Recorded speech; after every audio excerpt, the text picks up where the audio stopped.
Bom, boa tarde a todos.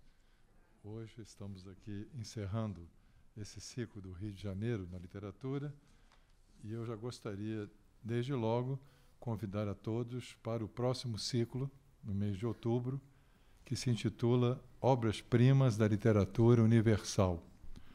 O ciclo de outubro se inicia, portanto, então, no dia 6, terça-feira, às 17h30, com a coordenação do acadêmico Alberto da Costa e Silva, e o primeiro conferencista é o professor doutor Trajano Vieira, da USP, que vai falar sobre poesia e heroísmo na Ilíada. Hoje temos a satisfação de receber Sérgio Fonta, que nasceu no Rio de Janeiro, escritor, dramaturgo, jornalista, ator e diretor, com 8 livros publicados, entre eles Sangue Central, Passageiros à Estrela, O Peixe que Virou Artista. Escreveu também um ensaio A Perenidade das Estrelas, sobre a atriz Dulcina de Moraes. 5 textos seus e 2 roteiros para teatro foram encenados no Brasil, além de 2 outras peças premiadas, traduzidas e transmitidas pela Rádio de Colônia, na Alemanha, onde ganhou o prêmio especial do júri no primeiro concurso de peças radiofônicas do Instituto Goethe. Entre teatro e poesia, conquistou 13 premiações, entre elas o primeiro lugar no 4º concurso Opinião de Dramaturgia, o primeiro lugar no prêmio UBE de Dramaturgia Inédita e a medalha Joaquim Norberto como autor e pesquisador. Membro do júri do prêmio Shell de Teatro por 14 anos e atual presidente do júri da Festa Internacional de Teatro de Angra.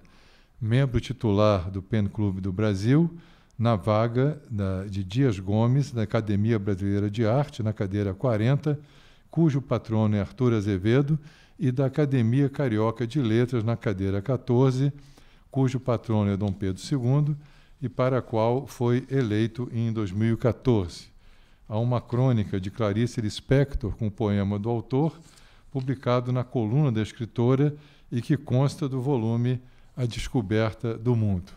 Hoje, Sérgio Fonta vai nos falar sobre o teatro no Rio, as grandes companhias e a Praça Tiradentes. Esse ciclo procurou englobar as diversas manifestações literárias e seus diversificados gêneros, né, do Rio de Janeiro, iniciando-se pela música popular e a letra de Chico Buarque, depois atravessando o romance, o conto, a crônica, e hoje encerramos com o teatro. Vamos então abrir aqui as nossas cortinas para receber Sérgio Fonta.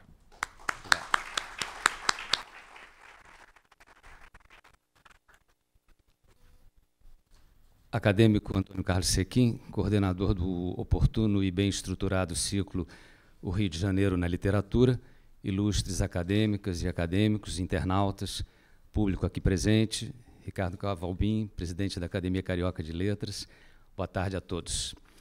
É um prazer estar de volta à Academia Brasileira de Letras e ao Teatro Raimundo Magalhães Júnior, desta vez para falar da trajetória teatral carioca na Praça Tiradentes, com seus momentos políticos históricos e seu circuito de astros e estrelas que habitaram o sonho e a diversão de muitos brasileiros. Todos já ouviram falar de Dionisos, ou Dioniso, ou ainda Dionísio, ou Baco. Qualquer nome que tenha, é considerado pela classe artística como o deus do teatro. Nos corredores mitológicos não existe nenhuma referência direta sua com a arte teatral, mas dele se diz que é, entre múltiplas definições, a divindade mais próxima da alegria, o princípio e o dono da fecundidade, aquele que liberta e renasce. Dando asas à imaginação, se Dionisos aparecesse no centro do Rio de Janeiro, ele se surpreenderia com a cidade que completa 450 anos e com sua potência cultural. E isso somente um pequeno trecho, a partir do Aterro do Flamengo até a Praça Tiradentes. São inúmeras as opções, Museu de Arte Moderna, Biblioteca Nacional, Museu Nacional de Belas Artes, e se andarmos mais um pouco, encontraremos a Academia Brasileira de Letras. Poderíamos falar uma tarde inteira sobre cada um desses núcleos da inteligência e da sensibilidade humanas, mas o nosso Dionisos continua sua caminhada. Logo vê o imponente Teatro Municipal e, no entorno, o Centro Cultural da Justiça Federal, as artérias da Cinelândia com o Teatro Rival, o Teatro Dulcina, o Teatro Serrador e o recém-nascido Teatro Eva Herz. Uma profusão de palcos, cada um com sua face e sua geografia. Dionisos não resistiria a exclamar: como essa gente gosta de teatro. Poderíamos seguir até a Lapa e passar pela Fundição Progresso, mas vamos pela Avenida Graça Aranha, onde estão o Teatro SESI e o Teatro Ginástico. E na Avenida Rio Branco, bem perto da estação do metrô, o velho e valoroso Teatro Glauci Rocha, que já se chamou Teatro Nacional de Comédia e hoje homenageia esta talentosa atriz que se foi tão cedo. Poderíamos ir também ao Centro Cultural Banco do Brasil, ali na Rua 1º de Março. Mas o trajeto de Dionisos tem destino certo. Quer chegar ao antigo Largo do Rocio, ou Campo dos Ciganos, Campo da Lampadosa, Campo do Polé, Praça da Constituição e, por fim, Praça Tiradentes, em 1890, para alguns, 1892.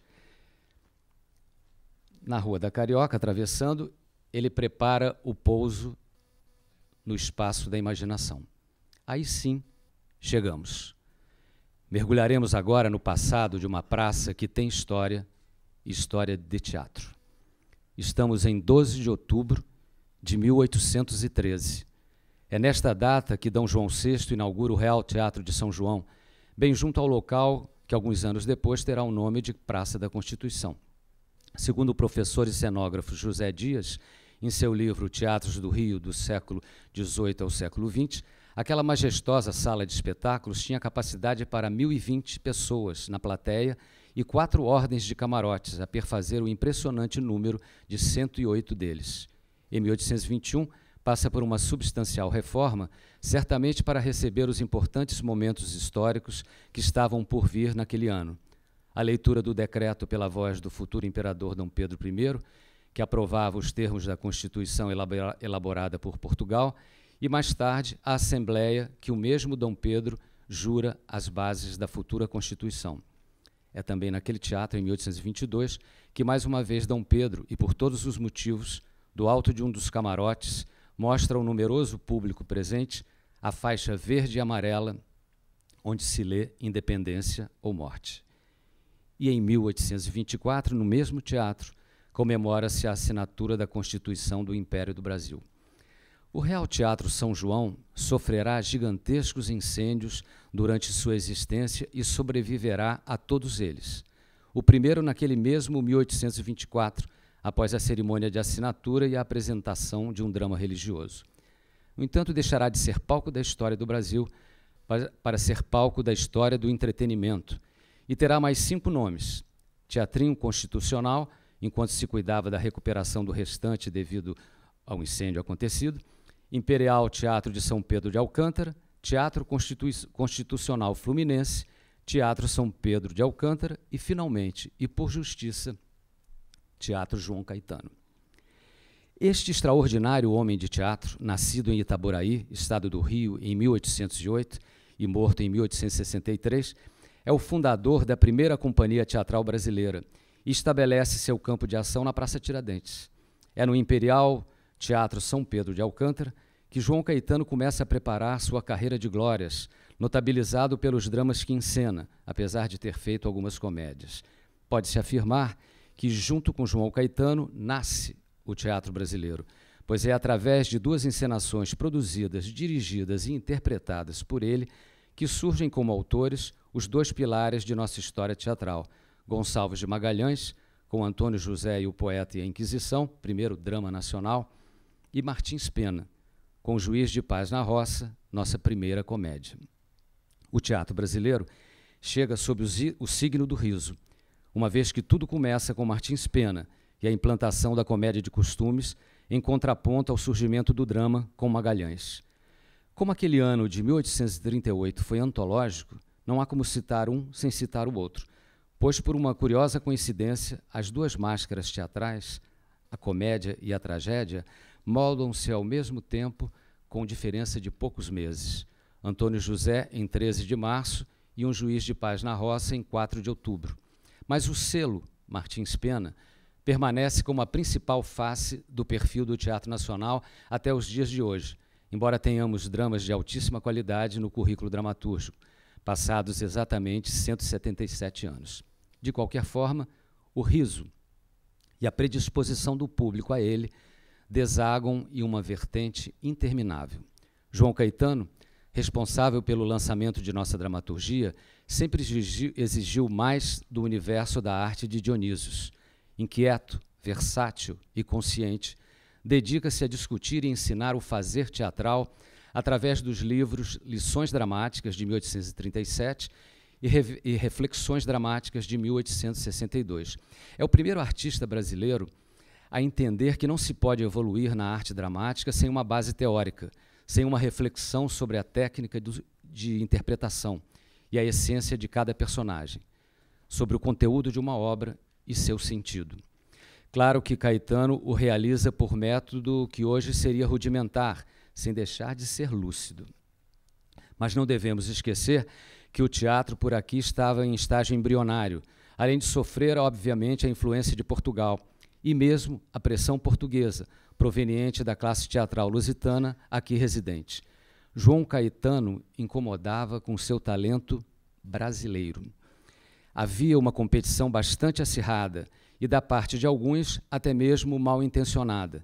Um dos motivos pelos quais Caetano, apesar de ter estreado em 1831 no palco do São Pedro, afasta-se de lá, atravessa a Bahia e funda em Niterói, 2 anos depois, a Companhia Nacional João Caetano, pioneira de fato e de direito, composta de atores brasileiros e nenhum repertório lusitano.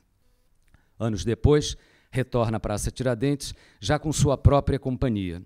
De qualquer modo, a dramaturgia nacional ainda era incipiente e João Caetano recorre constantemente à dramaturgia estrangeira, em especial às tragédias, como nos textos de Shakespeare, de quem ensina Macbeth, Hamlet e Otelo, esta em 3 temporadas.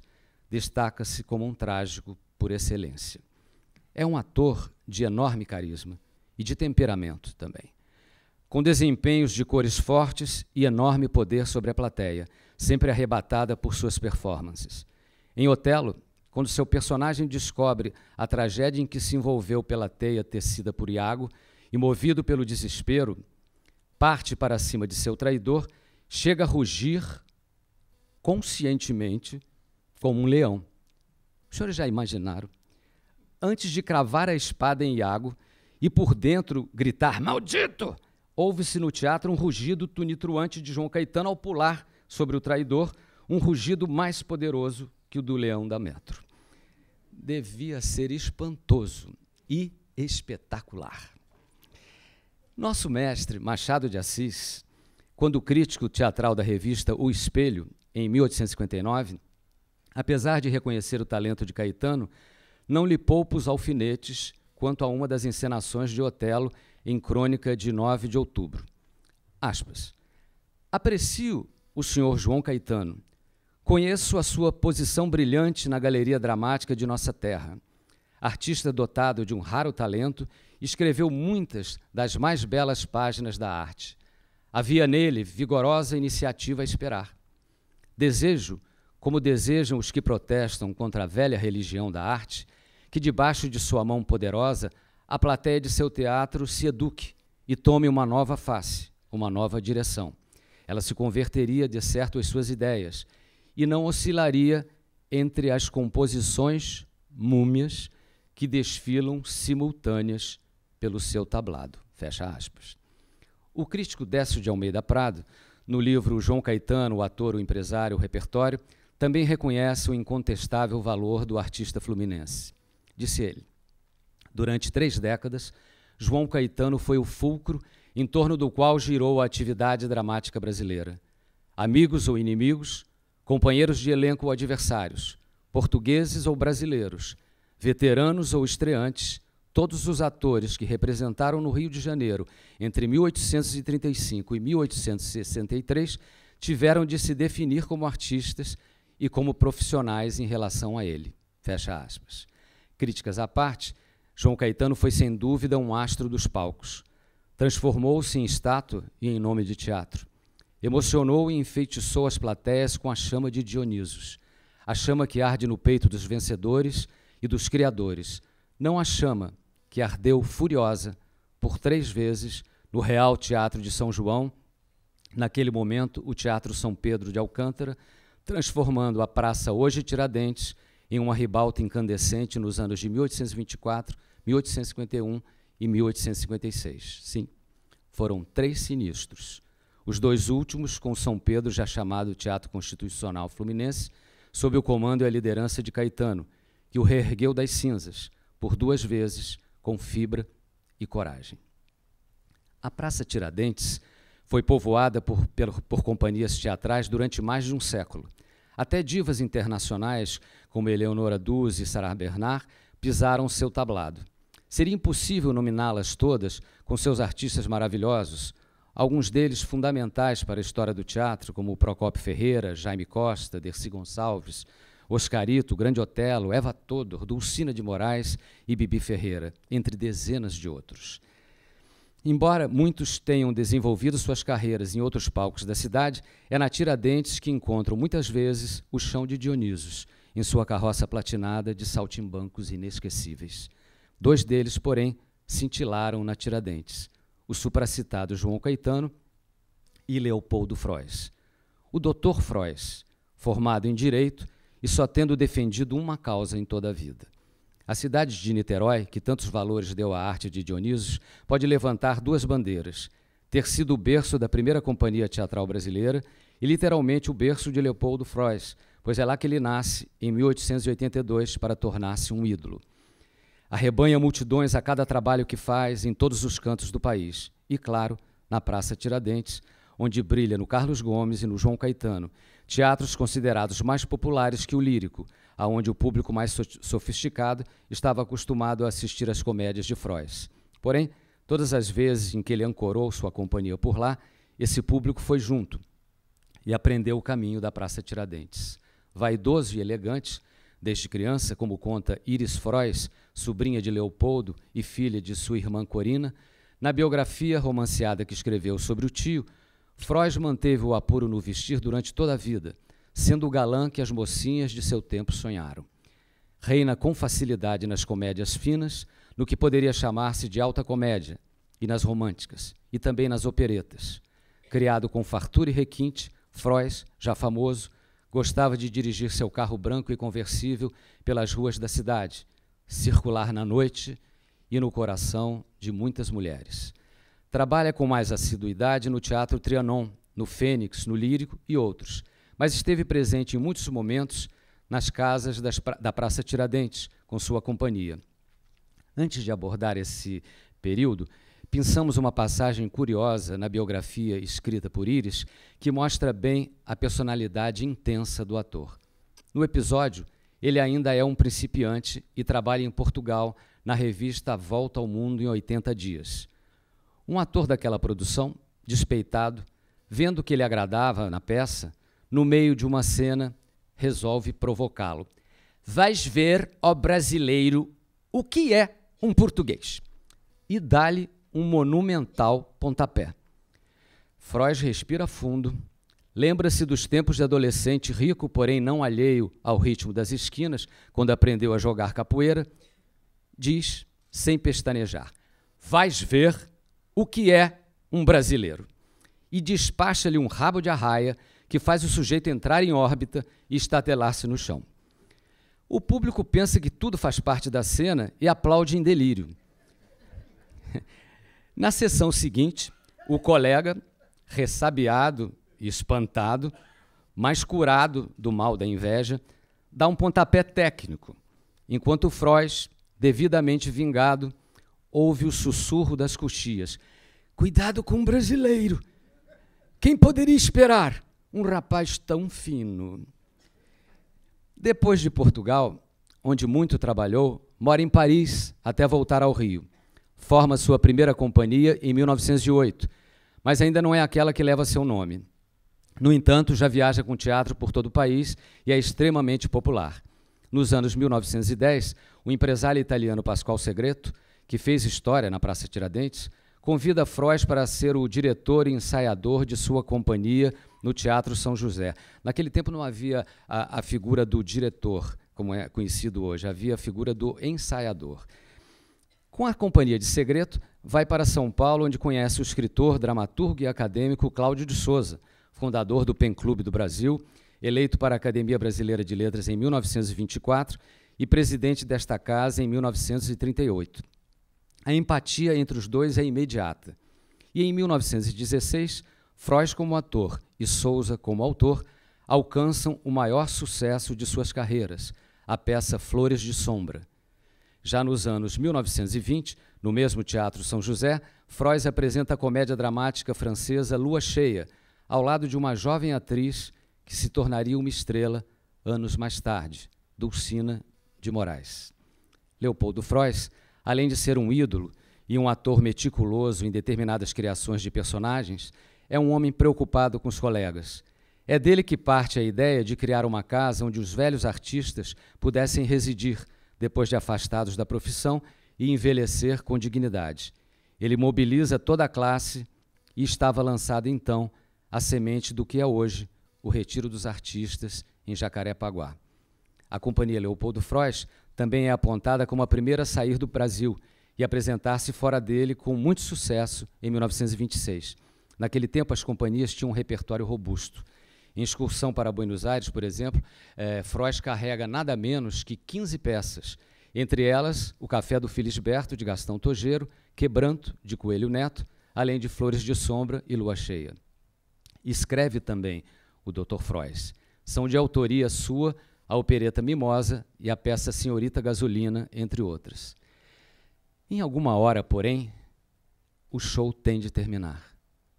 E em Paris começa a se delinear a hora final.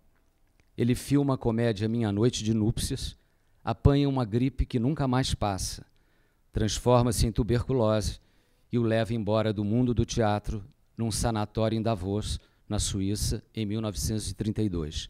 Seu enterro para o Rio de Janeiro. E o grande ídolo do teatro brasileiro é velado, como não podia deixar de ser, no Teatro João Caetano. No Teatro Carlos Gomes, no ano seguinte, inaugura-se uma placa em sua homenagem. Embora alguns digam que Frois era um colega mais focado em si mesmo que nos outros, não é verdade. Era seletivo, sim, mas generoso e incentivador. Uma prova disso é a carta que envia a um ator que iniciava a carreira e que Frois já percebia nele a chama dos grandes, Procópio Ferreira. Eis a carta de Frois para Procópio, publicada no livro As Mil e Uma Vidas de Leopoldo Frois, do acadêmico Raimundo Magalhães Júnior, que dá nome a esta sala que estamos agora. Aspas. Meu caro Procópio, saudações. A opinião de um ator sobre o valor de outro ator é, ao menos na opinião de um crítico que eu conheço, uma coisa perfeitamente inútil. Que fique o crítico com o que sabe e sente, que não me furtarei a dar-te os meus parabéns pelo teu feitio artístico. Daqui a tempos, quando tiveres firmado a tua personalidade, encontrarás quem te diga por escrito, em alguma gazeta mais ou menos lida, que te repetes, que não estudas, que és vaidoso, não te importes. Feliz daquele que em arte consegue repetir-se. Le Bargy foi sempre Le Bargy. O que se admira num ator é mais que tudo, no gênero que vens fazendo, a graça do dizer, a elegância, as intenções. Não uses peras nem bigodes, como eles querem, para diferenciares-te de ti mesmo. Sê mesmo Procópio, como o Taborda foi o Taborda, como o Augusto Rosa foi o Augusto Rosa, ou o Brasão, o Brasão. O público que vais conquistando, noite a noite, já te provou que és querido. Sê amigo do público que te quer, e a cujos aplausos junto os meus aplausos, e recebe também um abraço de despedida do teu Leopoldo Frois. Fecha aspas. Nascido em 1898 e morto em 1979, Procópio Ferreira é outro baluarte do Teatro Nacional. Todos os atores e atrizes trabalharam em praticamente todos os teatros que existiam no Rio de Janeiro. E eles não eram poucos a partir do início do século XX. Ainda não havia a concorrência do cinema sonoro e da televisão, e o palco era a meta dos artistas, o mercado e a opção do público. E uma escolha bem aquinhoada. Diversos atores enriquecem, em especial aqueles que formam suas próprias companhias, como é o caso de Procópio. Alguns fixam-se no Trianon, outros no Serrador ou no Lírico, mas quase todos atuam em uma das salas da Praça Tiradentes. Procópio participa de inúmeras montagens, tanto no Carlos Gomes quanto no João Caetano, embora tenha ficado um bom tempo no Trianon, inclusive na companhia formada por Oduvaldo Viana, pai de Vianinha, junto com Viriato Correia e Nicolino Vigiani, tendo Abigail Maia, casada com Viana, como principal atriz da companhia. Abigail Maia era uma estrela respeitadíssima nos anos 1920 e 30. O nome de Bibi Ferreira, ou seja, Abigail, foi escolhido em homenagem a Abigail Maia, e deu sorte. Quando desliga-se da companhia de Viana, em 1924, forma a sua própria e retorna ao Trianon, onde realiza centenas de trabalhos durante muitos anos, entre eles Juriti, de Viriato Correia, com músicas de Chiquinha Gonzaga, um sucesso absoluto. Viriato, diga-se de passagem, foi sucedido aqui na ABL por Joraci Camargo, que deu a Procópio o maior êxito de sua carreira, a peça Deus lhe pague. Procópio era um homem de personalidade. Em 1974, em depoimento prestado ao antigo Serviço Nacional de Teatro, sob a gestão de Orlando Miranda, ele foi entrevistado por Bárbara Eleodora, Alfredo Souto de Almeida e a filha Bibi, entre outros. Ali é uma sequência deliciosa que mostra bem a atitude do ator, objetiva e de estirpe. Em uma excursão a Porto Alegre, um dos atores da companhia, para ajudar o irmão em uma questão de emprego, pede que Procópio interceda junto ao governador, o general Flores da Cunha. Procópio, já uma celebridade, vai até o palácio pedir uma audiência e ouve um recado seco. O general não recebe atores. O artista retruca. Ah, não recebe atores? Perfeitamente. E retira-se. Alguns dias depois, é informado que Flores da Cunha está em uma das frisas para assistir ao seu espetáculo. E Procópio. Ah, está aí? Eu também não represento para governadores. E manda devolver o dinheiro e cancela o espetáculo. E fica um bom tempo sem poder ir ao Rio Grande do Sul. Bem, antes, ainda iniciante, integra diversas companhias e faz sua estreia profissional em 1917, na companhia Lucília Pérez, com a peça francesa Amigo, Mulher e Marido. Depois passa pela companhia Itália Fausta, uma mulher muito importante também no teatro, e em seguida, convidado pelo empresário Pascoal Segreto, em 1919, chega ao palco do Teatro João Caetano, ainda chamado São Pedro, em uma companhia de operetas, onde conhece Jaime Costa, outro grande ator, que mais tarde também terá sua própria companhia. Volta muitas vezes à Praça Tiradentes, como nos anos 1930, com as peças O Canário, de Munhoz Seca, Bicho Papão e Carneiro de Batalhão, ambas de Viriato, sempre no Teatro Carlos Gomes. No Teatro Recreio também esteve, mas num espetáculo beneficente para a Casa dos Artistas, quando contracena com Dulcina na cena final de Cyrano de Bergerac. Sua última participação na Praça Tiradentes é no Carlos Gomes, em 1964, no musical Como Vencer na Vida Sem Fazer Força, um enorme sucesso. Só abandona a carreira quando a saúde lhe impõe parar. Ainda assim, em 1977, 2 anos antes de sua morte, trabalha na comédia A Infidelidade ao Alcance de Todos, de Lauro César Muniz. Mais uma vez, a comédia, que tantas glórias deu a Procópio e a sua companhia. No citado depoimento ao SNT, perguntado sobre qual o segredo de um êxito, ele é taxativo. Aspas. Quais as peças que pegaram, que fizeram sucesso aqui, desde João Caetano até hoje? Quais? Vamos ver. As peças engraçadas, as engraçadas, as engraçadas e as engraçadas. Todas elas têm uma base cômica. Fecha aspas. Procópio sempre atuou na linha de frente do teatro.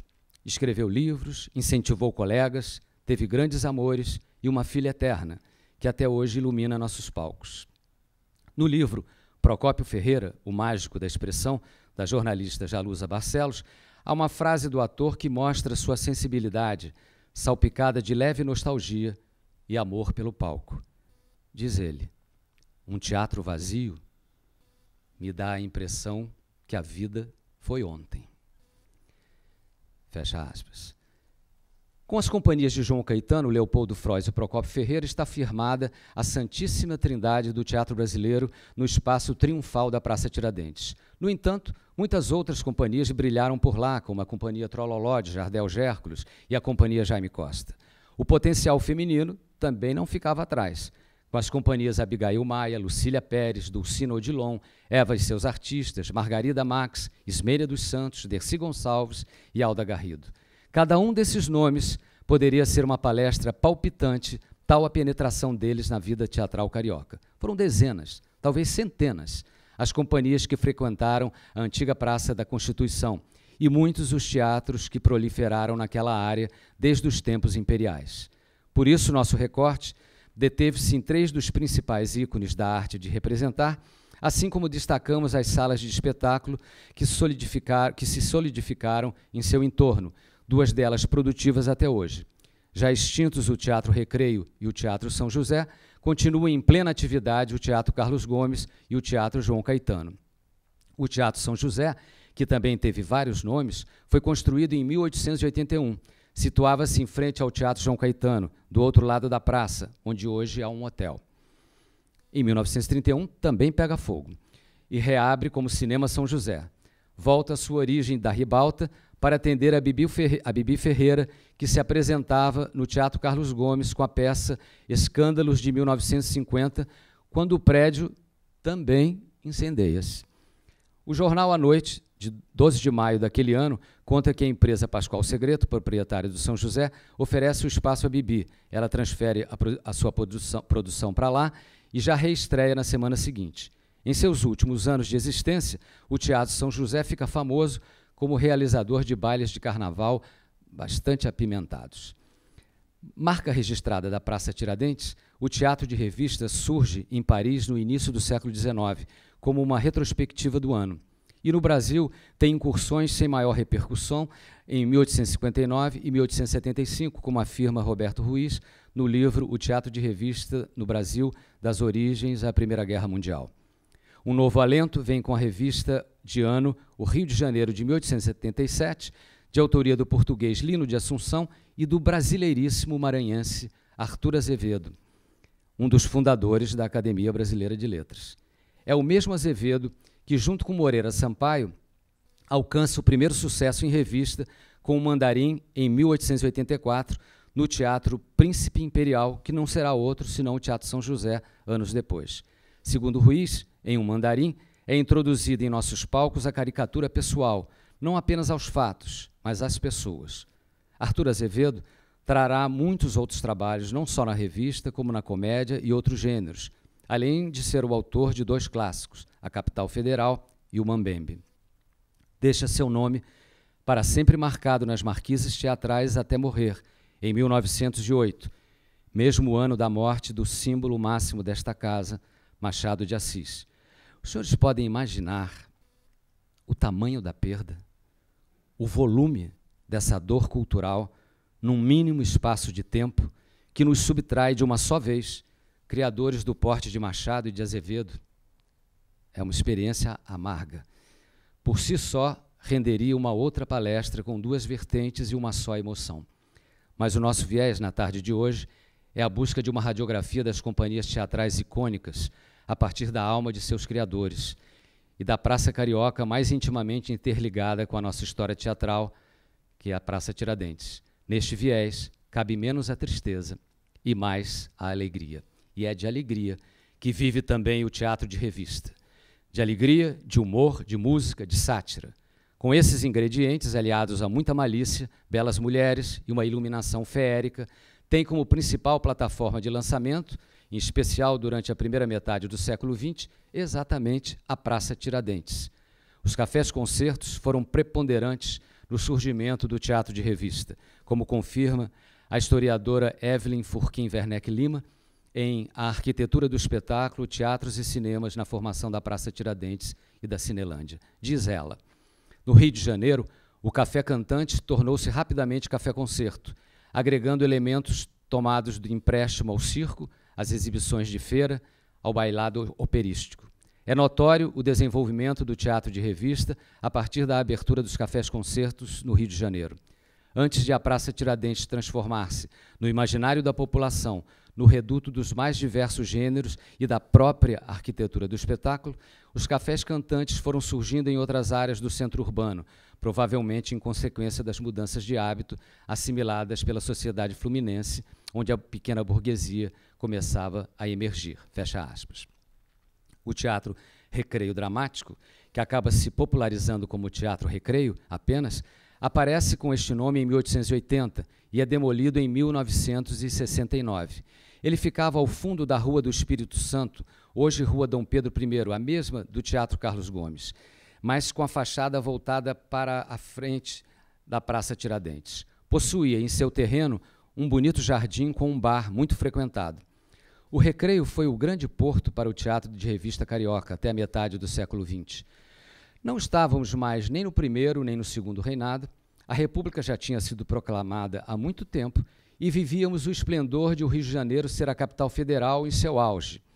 Mas havia um rei na Praça Tiradentes, o rei Walter Pinto, que renova o panorama da revista tradicional, imprime um luxo nunca visto nos palcos brasileiros, importa vedetes deslumbrantes da Argentina e de outros países e reafirma o talento do produto nacional com a malícia e os corpos esculturais de Mara Rúbia, Virginia Lane, Iris Bruzi, Zaquia Jorge, Nélia Paula e muitas outras, ao lado de comediantes da linhagem de Oscarito e Grande Otelo.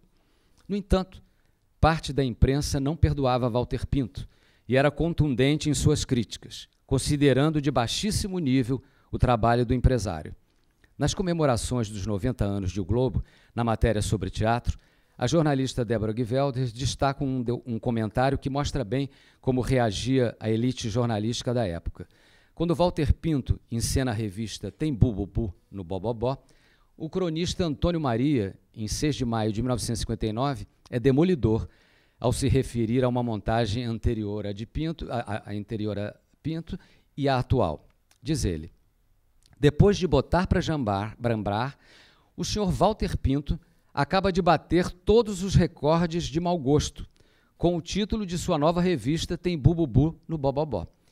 Ora, os títulos das revistas brasileiras são tradicionalmente estúpidos, invariavelmente sórdidos, mas este ultrapassa o cafajestismo de tudo quanto foi escrito da incultura e do deboche nos cartazes da Praça Tiradentes, e fecha aspas. Não há dúvida que os títulos escolhidos para determinados espetáculos tinham intenção dupla mesmo, como A Jiripoca Vai Piar, Tem Piriri no Pororó, e o próprio Tem Bububu no Bobobó, que tanto irritou Antônio Maria. É curiosa também a atração compulsiva por títulos que empregam a letra X. Entre eles, é de Churupito, é Chique Chique no Pichoxó. Hoje, se Walter Pinto se materializasse como nosso Dionisos, teria muitas possibilidades para as suas revistas. E um dos títulos escolhidos talvez fosse Tem Chaque-Choque no Pichuleco. É inegável a predileção por títulos maliciosos para as revistas apresentadas no Rio de Janeiro, mas havia também muito de sátira política e social nelas, focada em situações do momento histórico, como no período da Segunda Guerra Mundial, com as montagens de Rumo a Berlim e Alerta Brasil, ambas de 1942, e na revista carnavalesca Rei Momo na Guerra, de 1943, ou na política interna mesmo, com Rumo ao Catete, de 1937, e A Caixinha do Ademar, de 1950. Pois é, A Caixinha do Ademar. Tem muita caixinha agora também, né? Mas, enfim. Já o Teatro Carlos Gomes diversifica-se. Nele cabe a revista, mas também todos os outros gêneros até os dias de hoje. É construído em 1872, com um nome bem afrancesado, como era costume na antiga capital federal, Casino, ou Théâtre Franc Brésilien. Naqueles tempos, e por muito tempo, a segunda língua mais falada no Brasil não era o inglês, mas o francês. A elite e a intelectualidade almoçavam e jantavam em francês. Depois aprenderam a mastigar em inglês. E em breve, provavelmente, assimilarão um prato agridoce em mandarim. Mas o funk brésilien, em 1880, passa a chamar-se Teatro Santana e, em 1904, Teatro Carlos Gomes. Também pega fogo. Em 1950, como já vimos, em 1929, quando reabre 3 anos depois, já com o belo estilo Art Deco que tem hoje, e em 1960. Resiste bravamente às tentativas de o transformar em cinema nos anos 1930, 1950 e 1960. Finalmente é tombado pela Prefeitura em 1984 como patrimônio cultural. Por aquele teatro trafegaram nossos maiores atores e atrizes, em revistas, peças dramáticas, comédias e grandes musicais, como A Noviça Rebelde, que recebeu o título de Música Divina Música, em 1965. Apesar das sucessivas reformas internas no setor técnico e estético, atravessa as décadas com firmeza e variedade de repertório, que vai desde as tentativas de reedições do espírito da revista, com Miss Banana e as Mimosas da Praça Tiradentes, esta de Gustavo Gasparani, e recordando justamente os habitantes da praça, a produções como Amadeus, de Peter Sheffer, direção de Naum Alves de Souza. Há pouco esteve em cartaz o musical Amargo Fruto, A Vida de Billie Holiday, e novos espetáculos já estão a caminho para ocupar aquele belo teatro carioca, que ainda conta com outro espaço para eventos de pequeno porte, a Sala Paraíso. Nos anos 1960, com o quase desaparecimento do teatro de revista e a demolição do Recreio e do São José, a Praça Tiradentes entra em franca decadência. Abandonada pelo poder público, mal iluminada e com a prostituição instalada abertamente, ela perde seu brilho e empana sua história. Mesmo assim, o Teatro João Caetano, cujas origens já foram mencionadas, quando falamos da trajetória do ator que dá nome àquela sala de espetáculos, assim como o Carlos Gomes, mantém-se em atividade desde sempre. A música, mais uma vez, agora já sem a influência inicial dos cafés-concertos e sem as trilhas sonoras da revista, volta a ter papel importante num outro segmento, sintonizada com a própria MPB, no projeto 6 e Meia, contando com a participação de expoentes da música popular brasileira e apresentado com muito sucesso durante anos nos finais da tarde. O Teatro João Caetano, porém, não perde o prumo, mesmo depois de sofrer reformas radicais, em especial a de 1928 e 1930, quando o prefeito Prado Júnior manda demolir o prédio, coloca por terra sua semelhança com o Teatro de São Carlos de Lisboa, junto com o pano de boca pintado por Manuel de Araújo Porto Alegre, e o faz renascer em estilo Art Deco, com painéis de Di Cavalcanti. Nada mal. O problema é que transformações radicais, às vezes, comprometem a memória de uma cidade e mudam o curso natural da história. Na remodelação de 1978, modifica-se de vez a sua fachada e o teatro é reinaugurado no ano seguinte com o musical O Rei de Ramos, de Dias Gomes, Paulo Gracindo como protagonista. Também de Dias Gomes é encenado outro musical, Vargas, escrito em parceria com Ferreira Goulart, que está aqui presente, hoje membro da Academia Brasileira de Letras, assim como Dias o foi. Goulart e Dias formaram uma parceria muito forte, tanto na televisão quanto no teatro. Foram grandes amigos e grandes criadores da arte nacional. Na excelente pesquisa realizada para a exposição comemorativa dos 200 anos do teatro, realizada pelo ator e produtor Daniel Dias da Silva, constata-se o alentado repertório teatral do João Caetano. Bibi Ferreira, por exemplo, é figura carimbada por lá, desde a mais tenra idade. Durante a peça Manhãs de Sol, de Viana, Abigail Maia usava em cena uma boneca que, de repente, desapareceu. Para substituir a boneca, foi escalado um bebê de apenas 26 dias. Não deu outra. Bibi, filha recém-nascida de Procópio, entrava em cena pela primeira vez interpretando a boneca. Voltaria ao palco em muitas outras montagens, inclusive nas décadas que antecedem ao século XXI, em musicais poderosos como My Fair Lady, Alô Dolly, Homem de la Mancha e Gota d'Água. Hoje estão em cartaz por lá as remontagens dos musicais Ópera do Malandro e Gonzagão a Lenda, ambas dirigidas por João Falcão. Mas não pode passar em branco o ano de 1973, quando, por um momento, o Teatro João Caetano traz à tona o papel histórico e político da Praça Tiradentes, com a abrupta proibição do musical Calabar, O Elogio da Traição, escrito por Rui Guerra e Chico Buarque de Holanda, dirigido por Fernando Peixoto, com produção de Fernanda Montenegro e Fernando Torres. O Brasil vivia o epicentro da ditadura militar e no dia 8 de novembro, dia do ensaio geral de Calabar, a censura proibiu o espetáculo. Foi um choque para a classe artística, para o público, que aguardava ansiosamente a montagem, e um prejuízo descomunal para seus realizadores. Imagine uma produção com 48 atores, cenários, figurinos, orquestra, um investimento imenso, que seria recuperado através da bilheteria, com ingressos já vendidos para toda a primeira semana de temporada, com tudo pronto. Ouvir, no dia do ensaio geral, a ordem: hoje não tem espetáculo. Nem hoje, nem nunca. Uma comoção que não se restringiu ao Rio de Janeiro, estabeleceu-se no país inteiro. Toda a equipe foi para a porta do teatro fazer o seu protesto e estava resgatada, por alguns momentos, a afirmação da Praça Tiradentes como espaço político. Protesto mais que legítimo, porém inócuo, pois a peça ficou proibida durante 7 anos. Ontem eu conversei com a Fernanda e ela me disse que o Fernando Torres, marido dela, foi uma pessoa muito importante nesse momento, que segurou a emoção das pessoas, porque podia acontecer de tudo, né? Eles, inclusive, todos os atores, né, Fernando, todos os produtores, receberam a proibição de falar que tinha sido proibido. Vocês podem imaginar o que era isso, né? Enfim, Fernando e Fernando tiveram que remontar às pressas o vaudeville O Amante de Madame Vidal, de Verneuil, para tentar minorar o baque financeiro causado por uma censura autoritária que durante anos buscou sufocar o teatro brasileiro e, felizmente, não conseguiu. O teatro, surgido na Grécia há mais de 2.500 anos, sempre fez parte da história do homem, e é este o segredo de sua eternidade. Pode passar por turbulências, crises, censuras, e sempre será forte. Não morrerá jamais, pelo menos enquanto o homem estiver na Terra.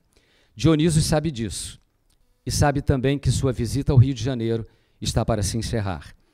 Em nossa licença poético-ficcional, ele retorna lentamente ao centro da Praça Tiradentes, hoje remodelada, em busca da recuperação como local de convivência. Depois de vivenciar todas as experiências do teatro carioca, naquele lugar tão mágico e mítico, de tantos personagens que evoluíram no Teatro Recreio, no São José, no Carlos Gomes, no João Caetano, que acenderam as luzes daqueles palcos e ajudaram a iluminar a inteligência, o riso e a lágrima, também, por que não, do Brasil. Despe-se de todo o passado que ele conheceu ali, de todo o presente teatral daquele farol cultural carioca que é a Praça Tiradentes, de todo o futuro que ainda virá.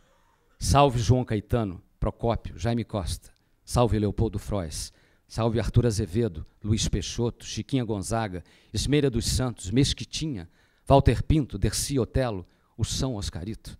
Salve Bibi, salve Eva Todor, Morrinô, Dulcina, Mara Rúbia, Virginia Lane, todas as vedetes que arrebentaram corações. Salve Marília Pera, salve Fernanda, a grande Fernanda, símbolo máximo e vivo de todos os profissionais do teatro que engalanaram uma praça chamada Tiradentes. Mas, antes de alçar seu voo definitivo para uma Grécia imaginária e distante, Dionísio percebe que na praça, além do belo monumento a Dom Pedro I, há 4 imensas estátuas em ferro fundido, 2 em cada lado da praça, e há mesmo. Próximo ao Teatro Carlos Gomes, uma simboliza a justiça e a outra a liberdade. Próximo ao Teatro João Caetano, em uma está escrito fidelidade e na outra, união. Dionísio se emociona e pela primeira vez fala, sempre parcial e apaixonado. Diz ele: aqui, em uma pequena e sólida parcela do vasto teatro brasileiro, moram 4 estátuas de mulher ou deusa. Aqui, a liberdade é mais justa e a justiça mais livre. A fidelidade, mais que unida, é perene e a união é fiel para sempre ao palco da vida. Viva o teatro. Muito obrigado.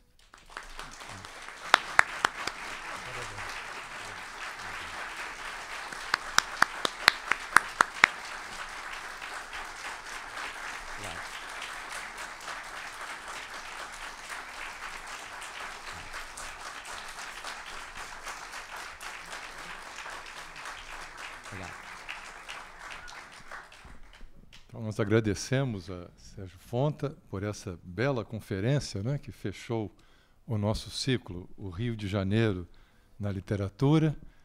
E vocês já também devem ter percebido, né, como o teatro, a dramaturgia de todos os gêneros literários é aquele que tem a matéria mais volátil, porque praticamente todos os teatros pegaram fogo, né?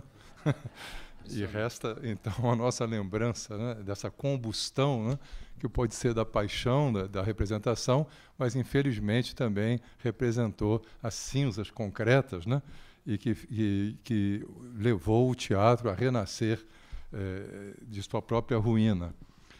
E Sérgio Fonta nos propiciou um passeio muito agradável no espaço, né, da Praça Tiradentes e também no tempo, a partir dessa aventura iniciada em 1813, com essa visão panorâmica, tanto nessa perspectiva abrangente panorâmica, quanto em alguma técnica de zoom que ele aplicou em figuras-chave dos séculos XIX e século XX. Teatro e Praça Tiradentes desenvolveram uma relação quase necessária. E um testemunho disso é a importante obra, por Sérgio referida, de Evelyn Lima, né, que em 390 páginas esmiuça a arquitetura do espetáculo e grande parte dedicada aos teatros e cinemas da Praça Tiradentes e também da Cinelândia. Teatro e Academia Brasileira de Letras também representam uma outra relação quase necessária na fundação desta casa.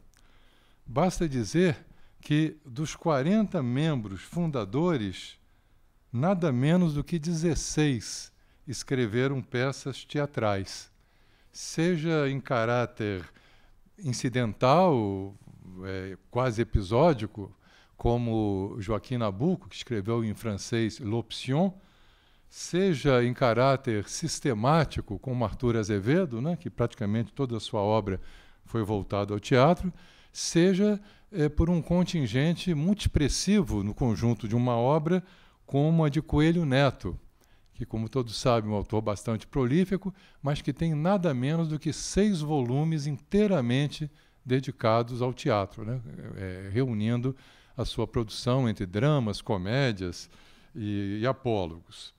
E se o conferencista arrematou o seu texto com Viva o Teatro, o coordenador conclui o seu breve comentário com Viva Sérgio Fonta. Muito obrigado, está encerrada a sessão.